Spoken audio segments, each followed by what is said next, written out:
Vamos a dibujar una figura bastante compleja. Tenemos un cilindro que aparece oblicuo en un perfil. Vamos a darle un poco más de anchura, así. Mientras que tenemos en la planta y en el alzado, al proyectar, proyectamos todos los puntos. Tenemos aquí una elipse. Esto habría que calcular las longitudes. Vamos a aprovechar una elipse de estas para que nos quede un poco más presentable. Y luego la elipse correspondiente a la parte superior del cilindro. Bueno, pues ese sería el cilindro. Y lógicamente al proyectarlo aquí abajo, pues tenemos lo mismo. Tenemos un cilindro que tiene que venir por aquí. Pues habíamos cogido esta elipse, pues tenemos exactamente igual la planta de la figura con el grosor. Bueno, tenemos ahí un cilindro inclinado y ahora simplemente vamos a coger y aquí le vamos a meter otro cilindro que venga hasta la esquina. Entonces deja aquí un hueco y la intersección de los dos, se puede ver en el vídeo de superficies radiadas, pues deja aquí este detalle. O sea, quitamos el cilindro y nos queda este trozo y luego queda el interior discontinuo. Y vamos a meterle también otro cilindro que coincida con este y que pase por el vértice. De esta manera el cilindro va a venir por aquí, dejando aquí esta línea continua, ya que lo sacamos otro cilindro hueco y llega hasta el final. Corta, por ejemplo, hasta aquí y aquí produce una curva alabeada que aquí se puede ver a veces como recta. Bueno, tenemos entonces aquí un cilindro que vamos a decir que es elíptico, que llegaría, por ejemplo, hasta aquí, elíptico, mientras que aquí tenemos un cilindro circular recto, que sería este, circular recto. Y la superficie final, la que nos queda, pues sería esta línea vertical, esta línea alabeada, cuya proyección, como decíamos, puede ser una línea recta, esta oblicua y luego esta oblicua. Bueno, eso es lo que nos queda del cilindro en el perfil. Si lo representamos aquí abajo, vemos que esto llega hasta aquí, o sea, va a llegar hasta, por ejemplo, más o menos aquí, queda un poco hacia atrás de esto. Bueno, buscamos la circunferencia. Una circunferencia tendríamos que ver hasta dónde llega realmente, exactamente hasta dónde llega. Vamos a hacer que sea así. Visto desde arriba es el hueco que deja el cilindro, tendría que ser el mismo hueco. Bueno, hemos cogido una circunferencia un poco pequeña. Como es tangente al cilindro de abajo y el cilindro de abajo lo toca en una generatriz, pues va a haber una línea de separación entre ambos.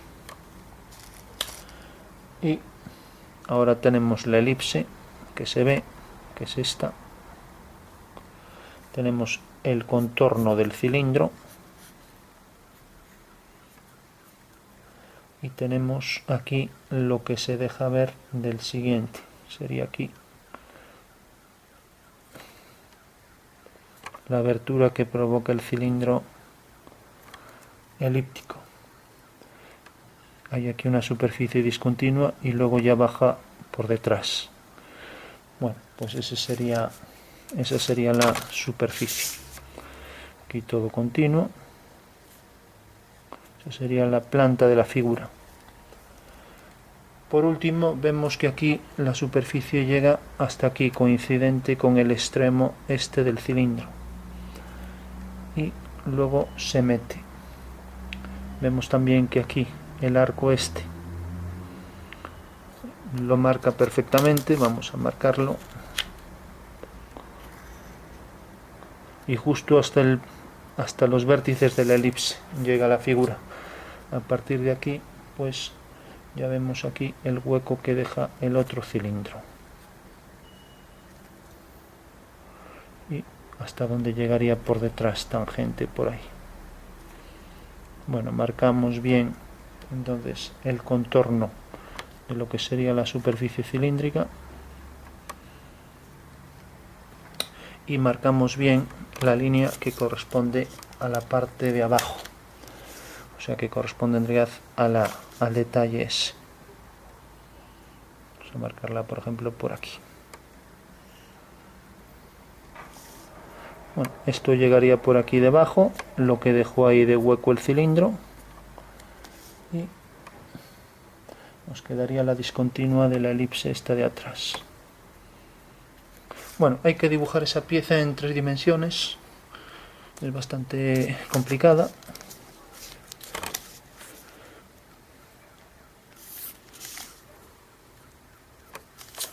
Bueno, pues la solución a esta pieza tenemos, vamos a dibujar, aprovecharnos de la plantilla de elipses.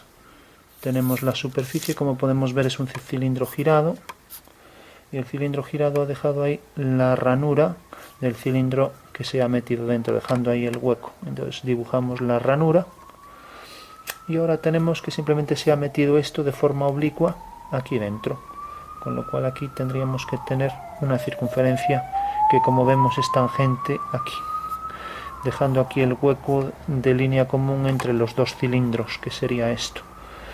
Por tanto, una vez que tenemos esto, nos dejaría ver aquí pues parte de esta superficie según esta perspectiva.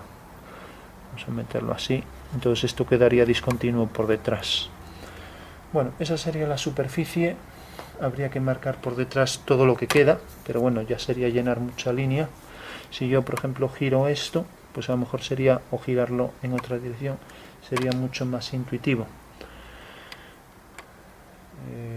Bueno, vamos, por ejemplo, esto corresponde, en realidad este detalle corresponde, la circunferencia esta correspondería a esto es la línea común que corresponde a esto, como decíamos, la línea común entre esto y el otro cilindro.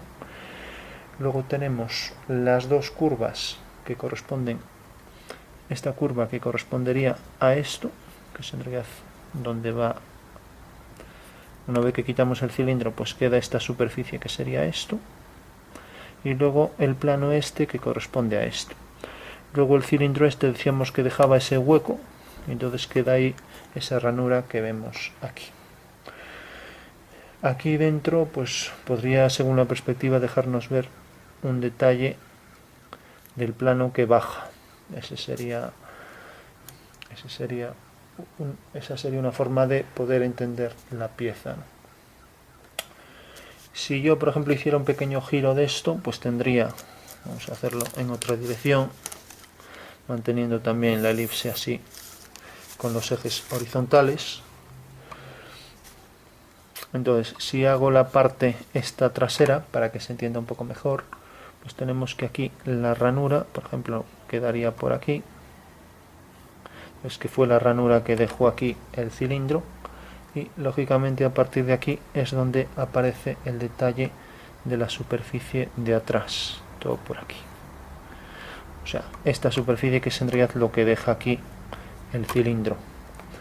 Una vez que tenemos esto, pues luego teníamos, aparte de esta superficie que llega hasta cierto punto, pues luego viene esta otra que viene por aquí, y ahora vendría por aquí el resto del cilindro.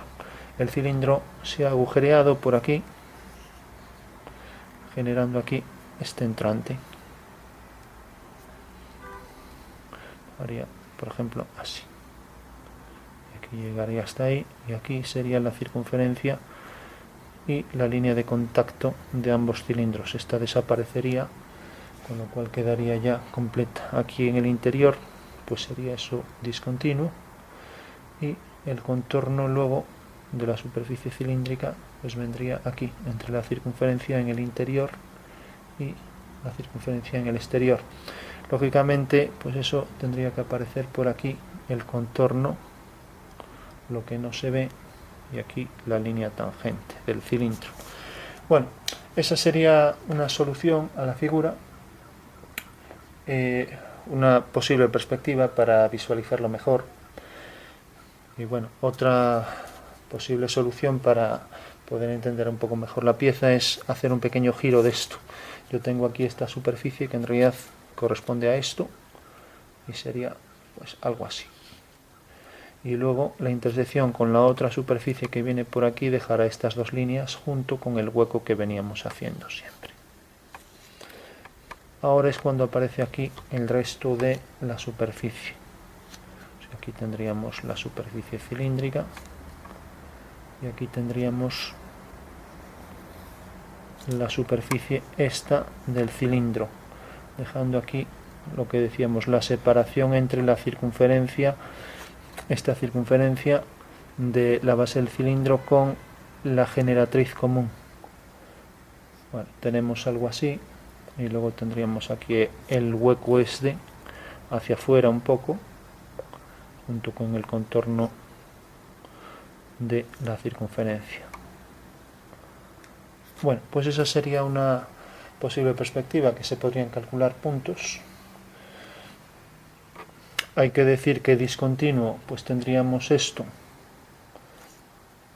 tendríamos por aquí esto lógicamente va a llegar hasta aquí tangente por detrás y va a tener también aquí el extremo este igual que este. Y luego, por supuesto, el arco elíptico que continuará hasta allá detrás. Bueno, esa sería la solución. Es una figura bastante compleja y está formada por 3 cilindros, 2 cilindros huecos, uno de ellos elíptico y un cilindro sólido.